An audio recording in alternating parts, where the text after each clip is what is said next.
Mesdames et messieurs, bonjour et soyez les bienvenus pour cette nouvelle édition de votre journal de 15 heures à la une dans l'actualité.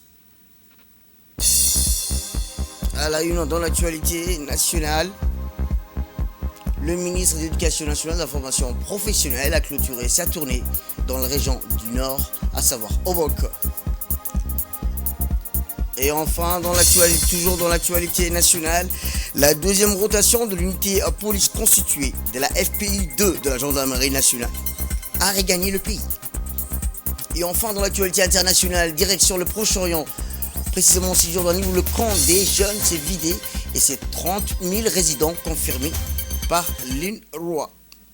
C'était les titres. Merci si vous nous rejoignez. Eh bien, je vous le disais dans le titre, poursuivons sa tournée dans le nord du pays. Après la région de Tadjoura, le ministre de l'Éducation nationale et de la formation professionnelle a mis le cap sur la région d'Obok.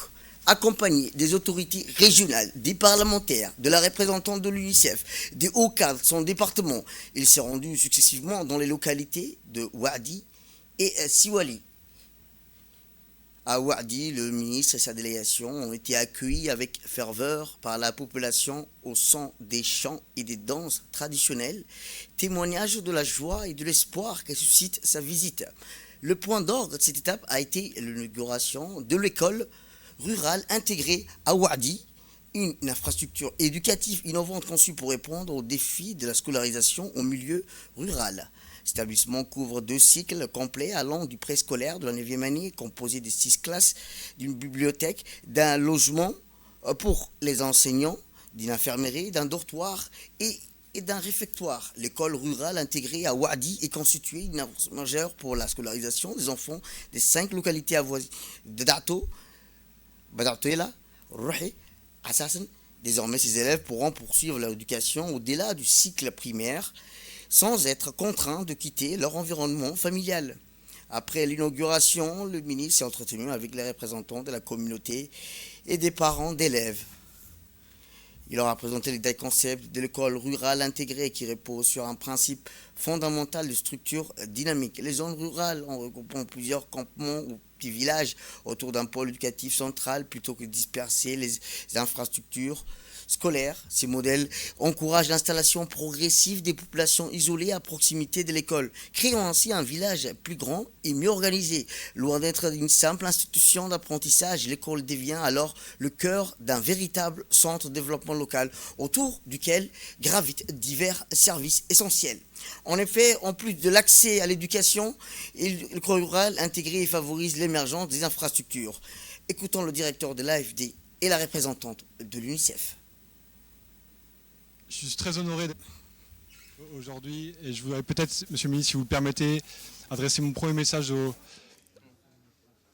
aux enfants, aux femmes, aux hommes qui nous ont accueillis aujourd'hui, puisque c'est un accueil extraordinaire et je vous remercie infiniment d'avoir pris la peine de vous déplacer pour nous accueillir. Quelle semaine incroyable pour la région d'Obok. Monsieur le ministre, une vision c'est bien mais il faut la concrétiser et aujourd'hui encore une fois pour nous on est très fiers, l'AFD, d'avoir pu participer, d'avoir pu contribuer à la concrétisation de cette vision. Vous savez que depuis longtemps, l'UNICEF est là, travaille auprès des communautés. L'AFD est là aussi et travaille dans l'éducation, dans le système éducatif depuis aussi de nombreuses années. À travers la construction des écoles, à travers les réformes du système, à travers les curricula, à travers aussi les cahiers qu'on a pu voir ici et les livres et les manuels scolaires. Et je peux vous dire, je suis très très émue aujourd'hui. J'ai presque pleuré quand je suis rentrée parce que c'est vraiment un endroit extrêmement joli avec une population très très chaleureuse et je vous aime beaucoup. Moi je voudrais vous féliciter d'abord bien sûr l'excellence monsieur le ministre et aussi remercier nos partenaires de l'Agence française du développement. Un grand merci. Et toute la communauté pour avoir réalisé ce projet phare d'une école rurale intégrée. Félicitations. Et on est là aujourd'hui avec notre équipe. Et pourquoi on est ému? Parce que c'est vraiment un modèle phare pour l'intégration de l'éducation avec tout le mandat qui est lié à l'enfant. C'est aussi la santé, la nutrition, la protection, l'eau, l'assainissement, l'hygiène. tous les domaines qui sont liés à l'enfant et son bien-être sont réalisés ici. Félicitations. Et on a vu vraiment dans la région de Obok beaucoup de localités et on peut dire aujourd'hui déjà, Wadi, c'est un lieu très important parce que vous avez intégré beaucoup d'élèves, pas seulement de Wadi, mais j'ai entendu même, on a trouvé des élèves de Dadato ici et ça, c'est vraiment émouvant parce que ça change leur vie. Et on est ensemble avec mon ami, monsieur le ministre, et on a dit hier et avant, vraiment, l'éducation, ça change la vie, ça change l'avenir et ça change le moment. Et comme les dames, vous avez dit ça très clairement, ça change toute la perspective de la communauté. Félicitations, je vous remercie. Eh bien, de son côté, le ministre a présenté en détail le concept de l'école rurale intégrée qui repose sur un principe fondamental. Écoutons le ministre. Mais en fait, le concept est le suivant, c'est faire autour de l'école la vie. Et tout à l'heure, le rôle général a parlé du chômage des jeunes, des besoins d'emploi. Et nous, ce que nous voudrions dans ces projets, c'est qu'autour de l'école puisse avoir la vie. Ça veut dire quoi? Non seulement, c'est pas seulement l'école, c'est pas la lumière, c'est pas seulement l'eau, l'existence d'eau, mais vraiment, ce que nous voudrions faire, c'est venir faire installer autour de l'école toute la communauté qui sont dispersés pour qu'ils viennent faire leur vie autour de cette école. Et ainsi, donc, il y aura des activités génératrices d'emploi. Je prends un exemple. Par exemple, l'école a besoin, en matière de cantine scolaire, l'école a besoin de cheptels. En général, maintenant, pour la cantine scolaire, nous achetons la viande d'un individu. Et ça, c'est pas moi, c'est la vision du président de la République. Il veut que la communauté s'engage à justement se prendre en charge l'élevage, notamment de ces cheptels, qu'ils les prennent en charge, que ça soit géré. Et l'école, lui, il ne fait que acheter ces produits gérés par la communauté. Pour ce qui est des jardins scolaires, la même chose. Au lieu que ce soit un jardin scolaire, un jardin communautaire. Et que nous, après, en matière de cantine scolaire, si nous avons besoin de légumes, de fruits, nous puissions également acheter de vous. Et ça vous crée de l'emploi. Ça crée de l'emploi aux femmes, ça crée de l'emploi aux jeunes, ça crée de l'emploi en matière de vente à vous. Et donc ça crée de l'emploi autour. Aussi, il est question également même d'aller plus loin encore dans ce concept, c'est créer autour de cette école un logement décent. Du coup, ça développe la région. Et maintenant, c'est expérimenté au niveau de Wadi. Après, on ira dans une autre localité et faire la même chose dans une autre localité, ainsi de suite. Et on aura toute la région qui va se développer. Et c'est le cas pour toutes les régions de l'intérieur. La vision est là. La vision qui est portée par le président de la République, c'est comment, à travers la participation de la communauté, l'engagement de la communauté, c'est-à-dire l'État, les partenaires vont vous appuyer. Mais il faut que, bien sûr, vous participiez, et ça nous le répétons, et c'est un exemple, les partenaires que nous suivent, mais également c'est un modèle pour Djibouti, que même nous sommes amenés, dans une conférence internationale, à l'expliquer et à partager également avec nos pays amis africains. Ça va plus loin, ces projets d'école rurale intégrée, et nous avons besoin de votre appui et de votre campagne. Merci. Poursuivant son périple, le ministre s'est rendu à Siwali, où il a inauguré une école primaire construite en 2022. Cet établissement flambant neuf offre un environnement propice à l'apprentissage. L'école comprend plusieurs salles de classe, une école préscolaire, après avoir, rappelons-le, été accueillie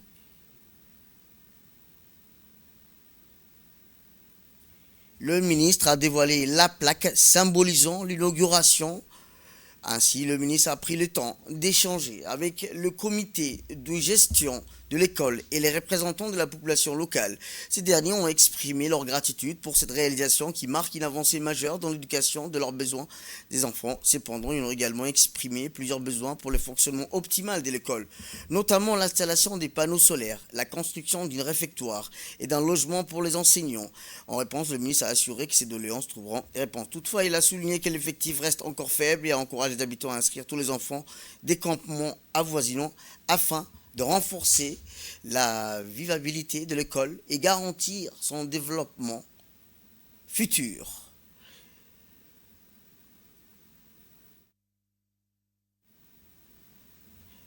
Écoutons à présent la représentante de l'UNICEF.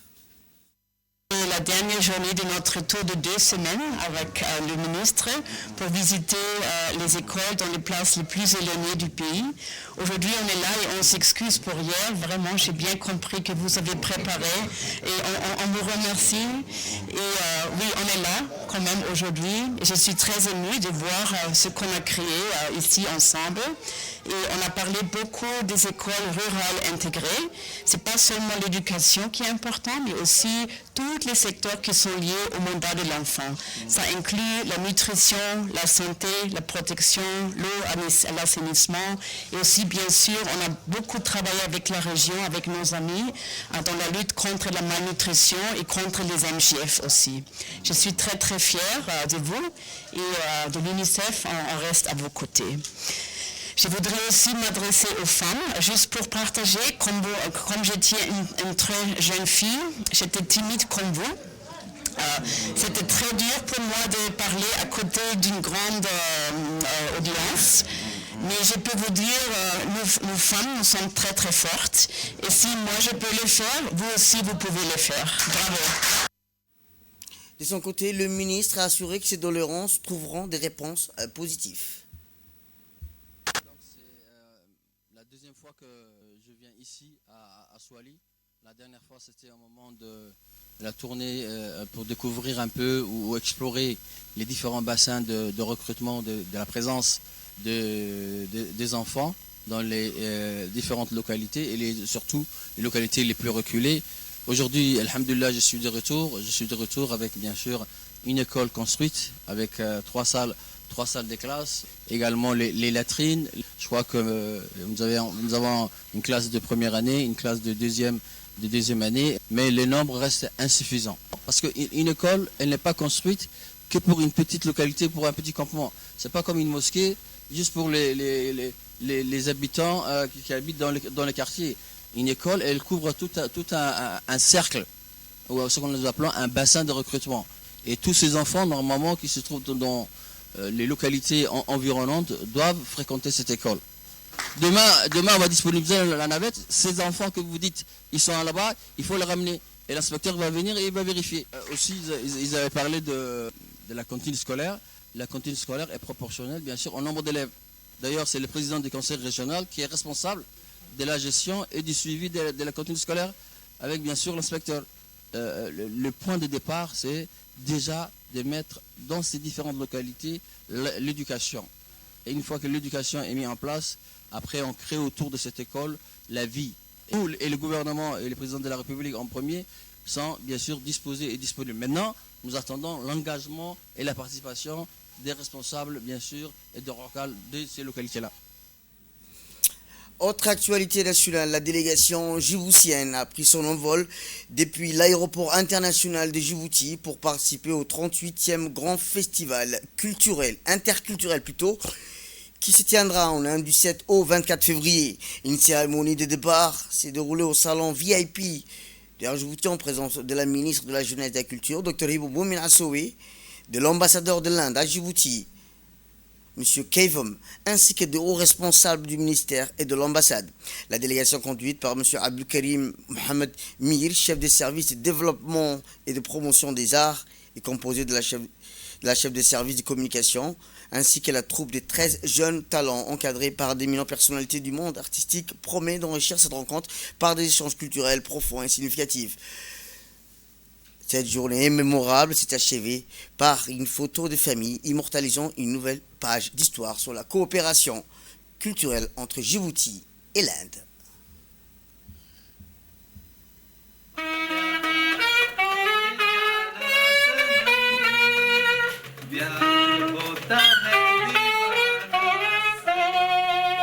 halkan waxaan joognaa maanta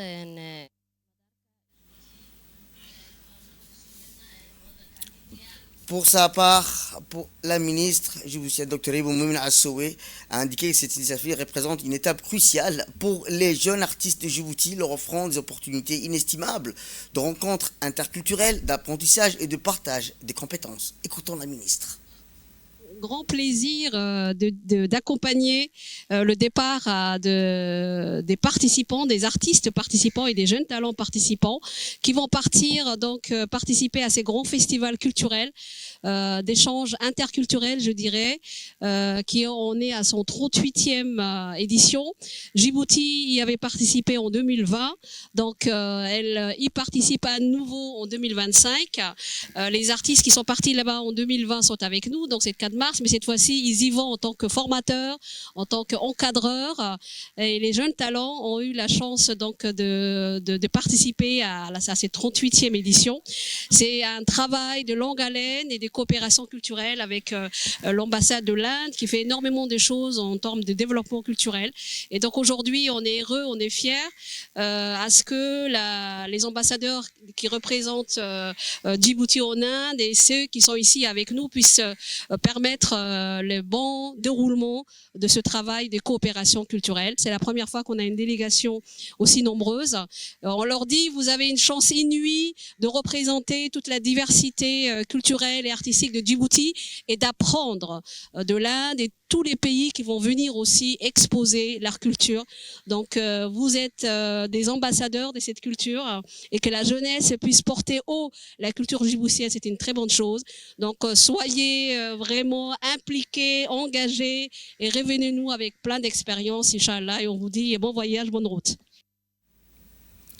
Santé à présent, une équipe mobile conduite par le médecin-chef de la région sanitaire d'Arta, Dr Yaroub Hussein Ardès, est rendue dans la localité de Gablakalan afin de dispenser des soins et assistance à la population locale. Au cours de leur visite, le préfet et le médecin-chef ont rencontré et échangé avec les habitants de cette localité afin de recueillir leurs opinions, leurs attentes en matière de santé. Le préfet de la région, M. Hassan Dabalé, a rassuré les habitants que le passage des équipes mobiles sera dorénavant plus fréquent et régulier. Au terme de cette journée, l'équipe mobile a réalisé 28 consultations 56 femmes, 56 consultations adultes et 37 enfants pour les PCME et 31 enfants pour la nutrition. Plus de 300 moustiquaires ont également été distribués aux ménages ruraux dans le cadre de la prévention contre le paludisme.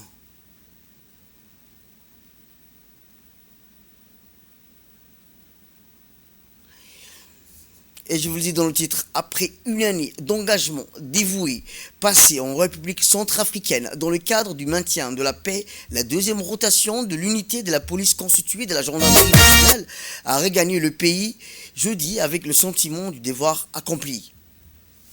Les gendarmes, vêtus de leur plus bel uniforme et coiffés de leur béret bleu, ont foulé le sol national, accueillis avec admiration par le colonel Zakaria Hassan Aden, chef d'état-major de la gendarmerie nationale et une délégation officier supérieure. Chaque membre du contingent arborant fièrement la médaille des Nations Unies qui leur a été décernée en reconnaissance de leur dévouement et de leur professionnalisme. Cette prestigieuse distinction symbolise leur contribution à la paix et à la sécurité internationale. Le chef d'état-major de la gendarmerie a déclaré en substance être immensement fier de l'excellence, du courage et du professionnalisme dont a fait preuve le contingent tout au long de cette mission.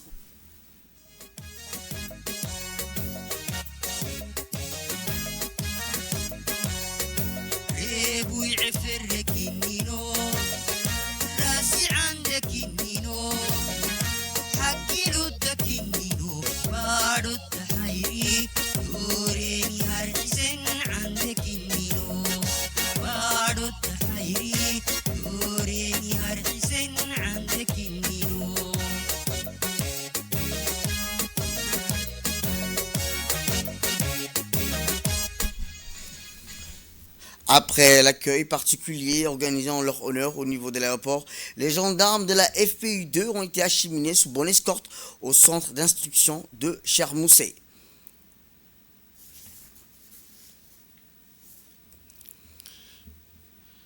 L'Université de Djibouti, en collaboration avec le secrétariat exécutif de la gestion de risques et catastrophes, a organisé avec succès une formation intensive dédiée à la médecine et des catastrophes et à la gestion des situations sanitaires exceptionnelles.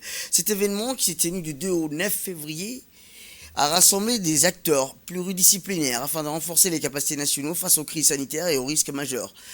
Il sera clôturé par un exercice à grandeur nature pour mettre en œuvre les enseignants de la semaine, destinés aux professionnels de santé de toutes les structures sanitaires du pays, à savoir les services de santé des armées, à travers sa direction de l'hôpital militaire, mais aussi aux structures sanitaires de la police nationale, de la gendarmerie nationale et de la Caisse nationale de sécurité sociale, et aux forces de défense, de la sécurité, la direction nationale de protection civile, aux gardes-côtes, ainsi que des représentants du ministère de l'Intérieur via son secrétariat exécutif. Cette formation favorise les échanges entre secteurs clés des services qui concourent à la gestion des situations sanitaires exceptionnelles. L'objectif était d'harmoniser les pratiques et améliorer la coordination interinstitutionnelle lors d'urgences complexes, qu'il s'agisse des catastrophes naturelles, d'épidémies ou de crises humanitaires. C'est un sujet qui touche tout le monde, tous les pays. C'est un sujet pour lequel il faut se préparer. C'est l'objectif de l'enseignement que nous faisons ici avec nos amis, nos partenaires de Djibouti, et nous partageons les idées, les organisations, les possibilités que l'on a pour réagir, pour être le plus efficace possible, pour sauver le plus de vies, pour apporter les meilleurs soins dans des circonstances difficiles. Alors, les grands principes, ils sont pour tout le monde, mais l'adaptation locale, le fait d'utiliser au mieux les ressources, de préparer les personnels des différents services, pas seulement de la médecine, mais de tout ce qui peut concourir à répondre à une situation aussi grave, la police, les pompiers, la gendarmerie, les gardes-côtes, les différents services qui sont là, participent aujourd'hui à ce premier séminaire de formation que nous faisons ensemble sur ce sujet. Et je tiens à remercier ici l'université à Djibouti qui nous a donné les moyens de réaliser cet enseignement. Et c'est un enseignement où nous partageons nos connaissances. Nous allons réaliser des exercices, des travaux pratiques qui ne sont pas faits couramment en France. Un exercice comme celui qui va se dérouler est un exercice qui nous permet, à nous, de s'inspirer de ce que vous réussissez à faire et de vous donner ce que nous avons aussi réussi à faire de notre côté. Eh bien, dans notre magazine dès cet après-midi, direction le sud plutôt du pays, où en l'instar du reste du monde, la douane djiboutienne a célébré hier la journée mondiale de la douane. L'occasion pour les douaniers de se rassembler autour d'une même cause, célébrer dans la joie et l'allégresse, et cette en présence de leur directeur général, Gouled Ahmed Youssouf. Une journée qui a été plutôt placée sous le patronage du Premier ministre, M. Abdelkader Kal Mohamed. Dans notre grand format d'aujourd'hui, nous allons vous faire découvrir les méthodes de lutte de cette institution face aux contrebandiers. Plus encore, les moyens que ces hommes et femmes ont à leur disposition pour mener à bien leur mission. C'est une immersion au sein de la douane brigade d'Ali Sebier de Galilée. Regardez ce reportage de la rédaction avec les images de notre correspondant d'Ali Sebier, Mohamed Cheikh Aboubakar. Face à l'augmentation des activités illégales à travers les frontières, des membres de la brigade de la douane d'Ali Sebier intensifient leurs efforts pour combattre la contrebande. Ce phénomène, qui affecte l'économie nationale, nécessite une réponse efficace et coordonnée. Dans ce reportage, nous allons vous faire part des nouvelles stratégies mises en place pour lutter contre ces fléaux.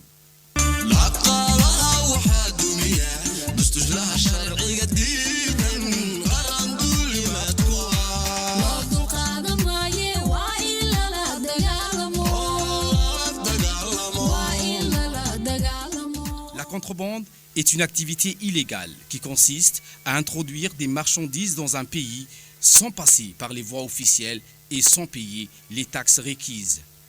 Le gouvernement djiboutien lutte sans relâche contre toute forme de trafic illicite par le biais de la Direction générale de la douane et des droits indirects.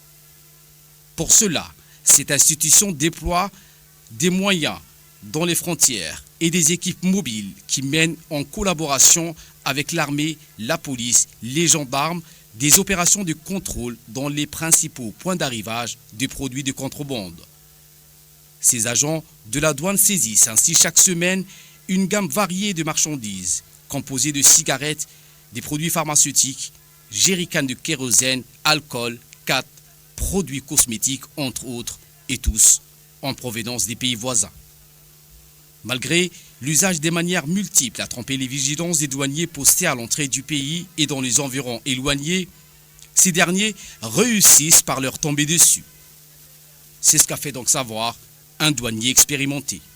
Les transporteurs de drogue sévèrement réprimés par la loi ne manquent pas d'astuces pour cacher et introduire ces produits dans le pays. Pour venir à bout de ce fléau qui représente des énormes pertes pour l'économie du pays, la brigade de la douane d'Ali Sabié mène jours et nuits des opérations musclées dans les montagnes pour dissuader les contrebandiers.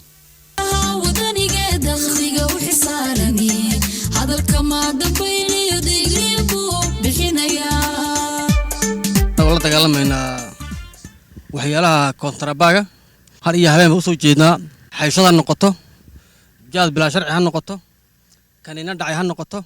Nous menons une lutte sans relâche contre les produits illicites sous toutes ses formes ici à Guelilé, à la frontière avec l'Éthiopie. Des produits multiples stupéfiants, khat, médicaments et d'autres produits périmés, nuisibles à la santé de la population. C'est notre quotidien, nuit et jour, en collaboration avec les détachements de la police, de l'armée, de la région d'Ali Sabié.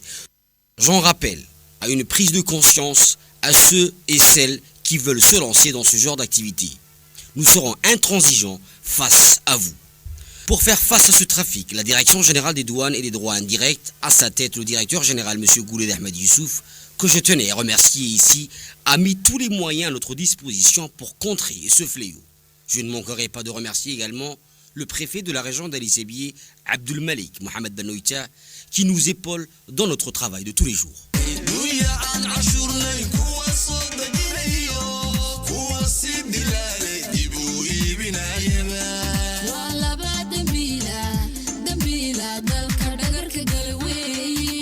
Ces hommes et ces femmes se sont engagés dans une lutte sans merci contre la contrebande et les trafics illicites dans le but de prévenir les menaces que fait peser l'économie souterraine. La douane djiboutienne s'efforce d'assurer avec beaucoup de rigueur et de dévouement la mission qui est la sienne, celle de garantir la protection du territoire et l'économie du pays.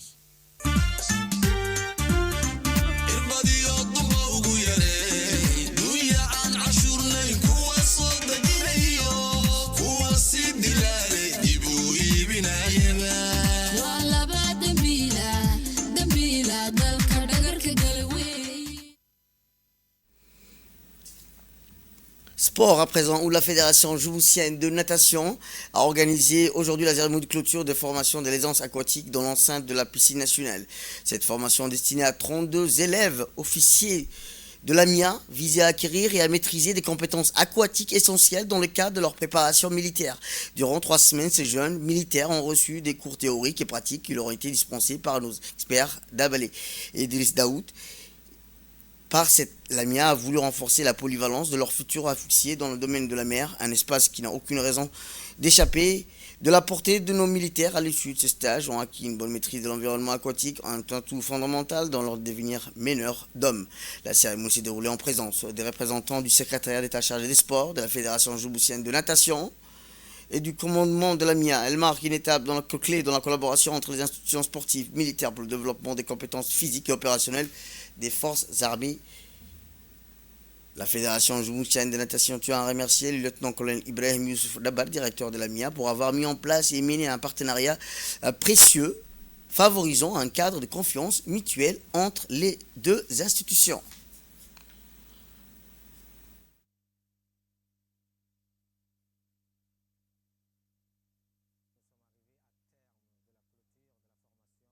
Les aquatiques que nous formions les futurs officiers de l'AMIA qui ont participé pendant 1 mois.